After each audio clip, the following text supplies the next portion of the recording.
TDP జాతీయ ప్రధాన కార్యదర్శి నారా లోకేష్ గారు ఒక మూవీ డైలాగ్ని జగన్మోహన్ రెడ్డి గారిపై చెప్పడం చాలా కూడా తీవ్రంగా హర్షం వ్యక్తం చేస్తున్నారు. ఎందుకంటే ఒక కుర్చీని డైరెక్ట్గా చూపించి ఆ కుర్చీని మడత పెట్టి ఒక వేదిక పైన ఆల్రెడీ చంద్రబాబు నాయుడు గారు కూడా ఆ డైలాగ్ని అయితే యూజ్ చేశారు. సో దాని గురించి ఇప్పుడు అంటే అక్కడ దాని ఏమంటారు, వేడి పెరిగిపోతుంది రాజకీయాల్లో.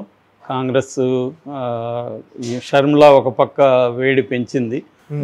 ఆ వేడి పెరిగిపోయేసరికి ఇప్పుడు వీళ్ళకి కొంత లైమ్ లైట్ తగ్గింది, తెలుగుదేశం జనసేనకి. దాంతో వాళ్ళు కూడా రెడీ అయ్యారు, మనకు కూడా లైమ్ లైట్ కావాలని. కొంత షర్మిలది కొద్దిగా తగ్గుతుంది, పైగా పెళ్లి హడావిడిలో ఉంది కాబట్టి వీళ్ళు ఇప్పుడు మనం మైలేజ్ తీసుకురావాలన్నది ఒకటి.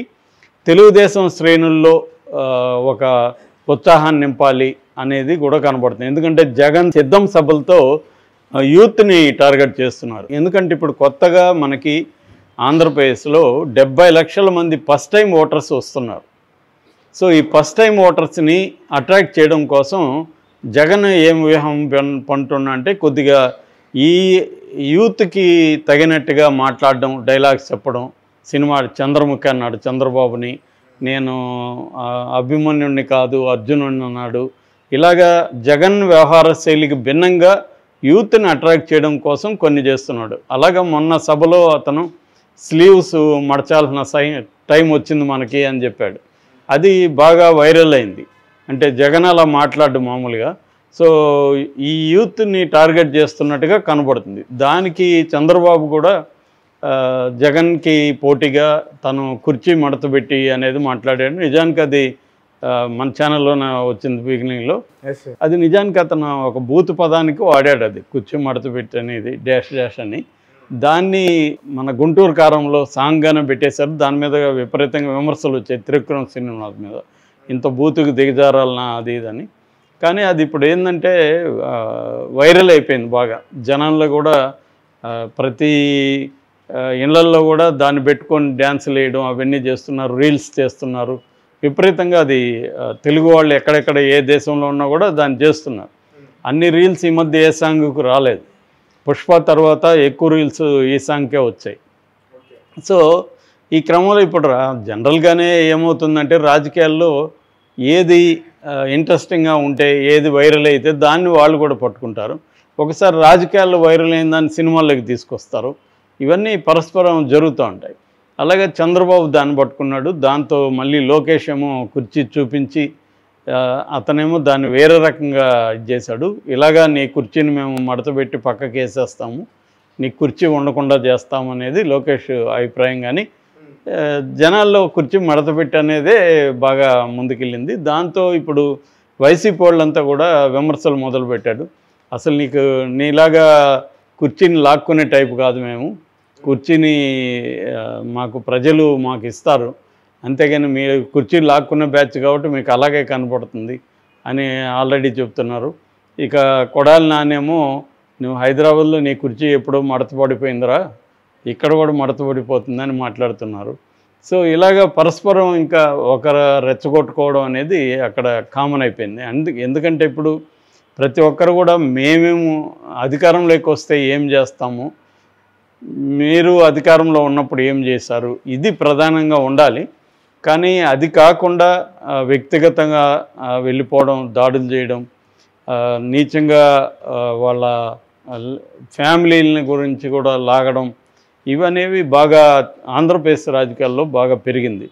ఎందుకంటే చాలా ఈసారి చంద్రబాబుకి ఒక రకంగా చివరి ఎన్నికలు, చంద్రబాబుకి కాదు అది తెలుగుదేశానికి కూడా చివరి ఎన్నికలు అని చెప్పొచ్చు. ఈసారి కానీ ఓడిపోతే మళ్ళీ డిఫికల్ట్ అవుతుంది. ఈ క్రమంలో తెలుగుదేశం వైపు నుంచి కూడా మొత్తం మోహరించారు. మీడియా కూడా చాలా ఇంతకుముందు ఎప్పుడూ లేనంతగా జగన్ని అటాక్ చేస్తుంది. తెలుగుదేశం మీడియా కూడా ఇంతకుముందు కనీసం కొంత బ్యాలెన్స్గా ఉండేవాళ్ళు కూడా ఇప్పుడు 95% ఆ మీడియాలో జగన్ మీద నెగిటివ్గా తప్ప ఇంకా వేరే రకంగా రావట్లేదు.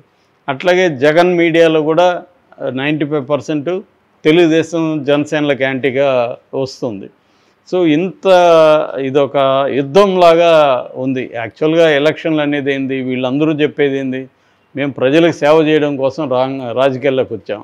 అసలు ఎవడు వీళ్ళని ప్రజలకు సేవ చేయమని అడగలేదు. ఫస్ట్ ఆఫ్ ఆల్ ప్రజలు ఎవరు అడగలే, వాళ్ళే వచ్చారు. సరే సేవ అంటే ఇదే అనే ఒక ఇది కలుగుతుంది అందరికీ. అయినా ఇప్పటికీ వాళ్ళు అదే చెప్తుంటారు సేవ అని. ఎవడు నమ్మడని వాళ్ళకి కూడా తెలిసినా ఇంకా వేరే ఏం చెప్పరు.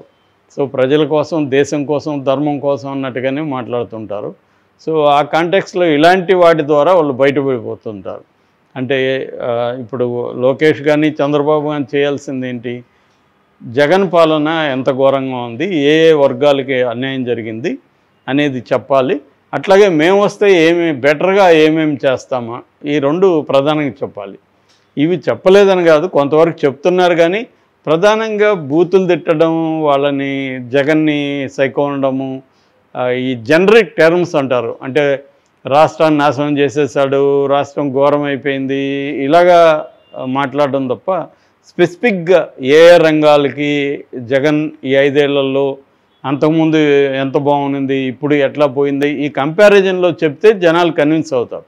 తిట్టడం ఏమవుతుందంటే, నువ్వు ఒక తిట్టు తిడితే వీళ్ళు కూడా 2 తిట్లు తిడతారు, ఈక్వల్ అయిపోతుంది. దానివల్ల జనాల్లో ఏమీ ఇది ఉండదు. అప్పటికి మీడియాలో కొంత గోల జరుగుతుంది తప్ప నిజమైన జనం ఇప్పుడు చంద్రబాబుకి వేయాలంటే ఎందుకు వేయాలి అనుకున్నప్పుడు జగన్ కంటే బెటర్గా ఏం చేయబోతున్నాడో చంద్రబాబు చెప్పాలి. అట్లాగే జగన్ కూడా అదే చెప్పాలి, నేను బెటర్గా ఏం చేస్తున్నాను. కానీ ఇక్కడ ఏం జరుగుతుంది, జగన్ వరకు కొంత అట్లాగా మాట్లాడుతున్నాడు. కానీ వైసీపీలో మిగతా వాళ్ళందరూ తిట్టడమే ప్రధాన కార్యక్రమంగా మాట్లాడుతున్నారు. ఎవరు గట్టిగా తిడితే వాళ్ళకే అక్కడ మార్కులు ఎక్కువ పడుతున్నట్టుగా మనకి కనబడుతుంది. సో దాంతో ఇంకా రెచ్చిపోబోయేట్టుగా మనకి కనబడుతుంది. ఇదంతా ఇంకా చాలాసార్లు మనం చెప్పుకుంటాం ఇలాంటి టాపిక్, ఎందుకంటే బూతులు ఇంకా పెరిగిపోతాయి, ఫ్రస్ట్రేషన్ పీక్స్లోకి వెళ్ళిపోతుంది. ఇంకా రాబోయే కాలంలో రెబల్స్ కూడా గందరగోళం మాట్లాడుతున్నారు. ఇప్పుడు ఆల్రెడీ వైసీపీ నుంచి బయటకు వచ్చేవాళ్ళేమో చంద్రబాబుని తిట్టమన్నారు, అందుకని తిట్టలేదు కాబట్టి తీసేశారు. అది ఎంత బుల్షిట్ అనేది అందరికీ అర్థమవుతుంది. ఎందుకంటే ఒక నిజంగా గెలుస్తాడు అనుకునేవాడిని జగన్ ఎందుకు తీసేస్తాడు, అతను గెలవాలనే కదా ఉంది. చంద్రబాబుని తిట్టలేదని తీసేస్తే జగన్ అతనేమన్నా అంత మూర్ఖుడా, ఎందుకంటే తీసేస్తే అక్కడ అతను తెలుగుదేశంలో చేరి గెలుస్తాడు కదా. నిజంగా వాడు గెలుస్తాడు అనుకుంటే ఎందుకు తీసేస్తాడు, అతను గెలవడానే కదా తీసేస్తున్నాడు. కాబట్టి ఇక్కడ ఏంటంటే వాళ్ళకి ఇంకా వేరే ఏం చెప్పడానికి లేదు కాబట్టి ఇది వచ్చి చెప్పడం. సో పోనీ వాళ్ళు తెలుగుదేశంలోకి వెళ్తే ఇప్పుడు ఏమన్నా సీట్లు ఇస్తారా, అక్కడ కూడా ఏం లేదు. సో ఇక్కడ ఇప్పుడు వాళ్ళ పరిస్థితి ఏంటంటే, తీసేసిన వాళ్ళ పరిస్థితి ముందుకు వెళ్ళలేరు, వెనక్కి రాలేరు, అలాంటిది ఉంది. కొంతమంది వెనక్కి వచ్చేస్తున్నారు, తెలుగుదేశంలో అయినా వెనక్కి వస్తున్నారు, ఇటు వైసీపీలో అయినా వెనక్కి వస్తున్నారు. ఎందుకంటే తెలుగుదేశం నుంచి బయటకు పోయినా వాళ్ళకి వేరే ప్లేస్లు ఏం లేదు, వైసీపీ నుంచి బయటకు వెళ్ళినా వేరే ప్లేసులు లేదు.